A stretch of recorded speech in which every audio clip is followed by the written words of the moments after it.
Thank you, Chairwoman and MP Catherine West, and also former Minister Park Jin. And thank you everyone for the past 2 genuinely enriching days of dialogue.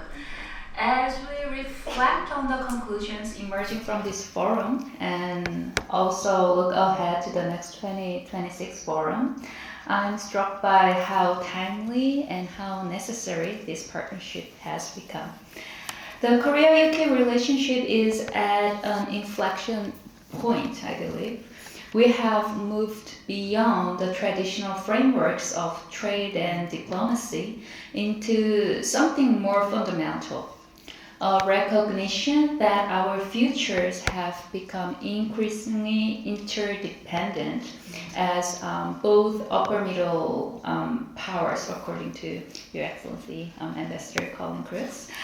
Not because we must be, but because we choose to be. Because we've discovered that our respective strengths are remarkably complementary. Over the past 2 days, we've explored AI governance, defense cooperation, and soft power collaboration. But what struck me most is the common thread running through all these discussions. In an era defined by scale and binary choices, Korea and the UK represent a different path forward. One where innovation matters more than scale or size, where institutional credibility outlasts economic dominance, and where cultural influence proves as strategic as military power. This matters profoundly for mutual economic growth. When we talk about ROK-UK economic cooperation, we are not discussing a zero-sum transaction. We are exploring how Korea's manufacturing excellence and technological dynamism can combine with the UK's financial sophistication and innovation ecosystem to create value that neither could generate alone. Whether it's green technology, advanced manufacturing, or creative industries, our economic partnership works because it's built on genuine complementarity, not convenience.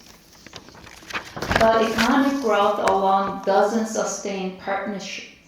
People do.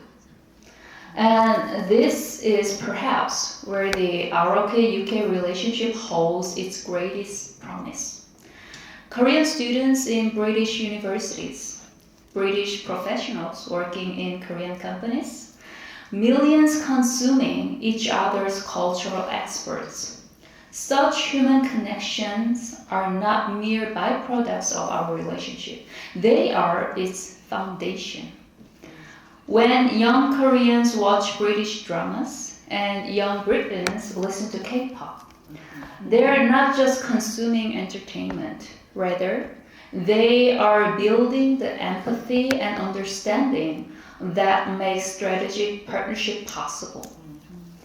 As a member of the Foreign Affairs and Unification Committee and chair of the International Committee of the DPK, and through my broader experience in Parliament, I've observed that successful track 2 dialogues like this one share more a common characteristic.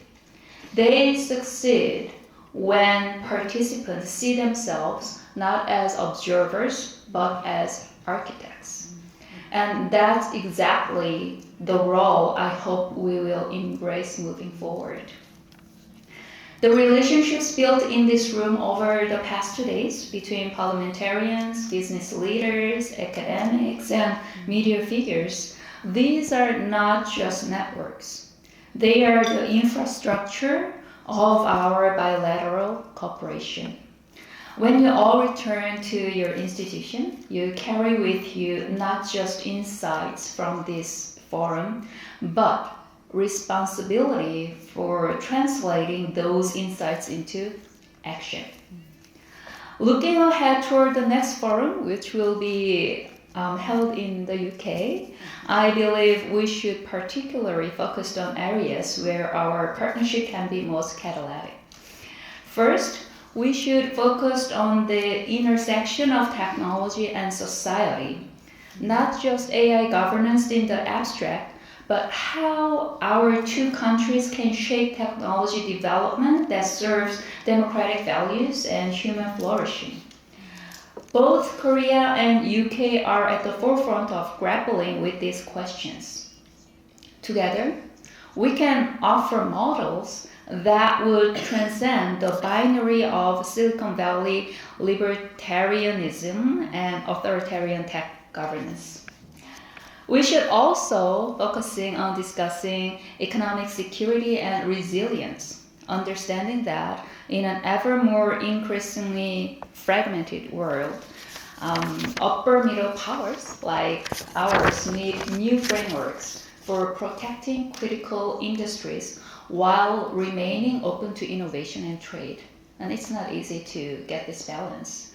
Our partnership could, with no doubt, pioneer approaches that balance security with dynamism. Last but not least, we cannot miss out discussing the role of culture in strategic partnership, moving beyond viewing soft power as merely complementary to hard cooperation and understanding it is as central to building the public support and mutual understanding that makes ambitious partnership sustainable.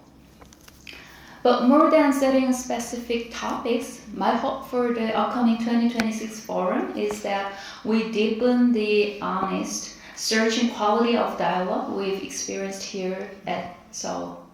I have no doubt that everyone would agree that the most valuable moments of this forum haven't been when we've agreed on everything, but when we've grappled seriously with difficult questions, such as how do upper middle powers maintain agency in a polarized world? How do we balance economic openness with security concerns? These are questions that require not just government-level dialogue, but the kind of multi-stakeholder conversation we've shared here. Business leaders bring market realities, academics bring analytic rigor, parliamentarians bring democratic accountability, media shapes public understanding, and each perspective is essential. This forum's greatest contribution may be demonstrating that serious strategic dialogue requires all these voices, not just diplomatic channels. So as we close this inaugural forum, my message is simple and clear. What we've built here over the past 2 days should not end here. The UK and Korea are not just partners of convenience in a difficult world. We are natural allies in shaping a better world. A world where upper middle powers have agency, where democracy remains competitive, where innovation serves human dignity, and where the bonds between our peoples matter as much as the treaties between our governments. The 2026 forum will measure our success not by whether we've maintained dialogue, but by how much we've deepened partnership. Not by whether we've identified opportunities, but by whether we've seized them. Not by whether we've made commitments, but by whether we've delivered on them. As I conclude my remarks, I would like to express my gratitude to the British Embassy, Wilton Park, and Hyundai Motors, and all our hosts for creating this invaluable space for dialogue. And thank you everyone all gathered here, not just for your participation, but for laying the groundwork to ensure this forum becomes not just a one-time event, but an enduring platform for cooperation. Thank you very much. Thank you.